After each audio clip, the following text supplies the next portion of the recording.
At least 1,037 have been killed and 1,200 injured after a powerful earthquake of magnitude 6.8 struck Morocco, according to state media.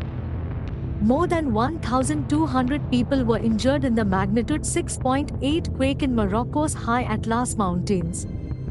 The Turkish Disaster and Emergency Management Authority, AFAD, says it has placed 265 members of medical, relief, and search and rescue agencies on alert in case it receives a distress call from Morocco.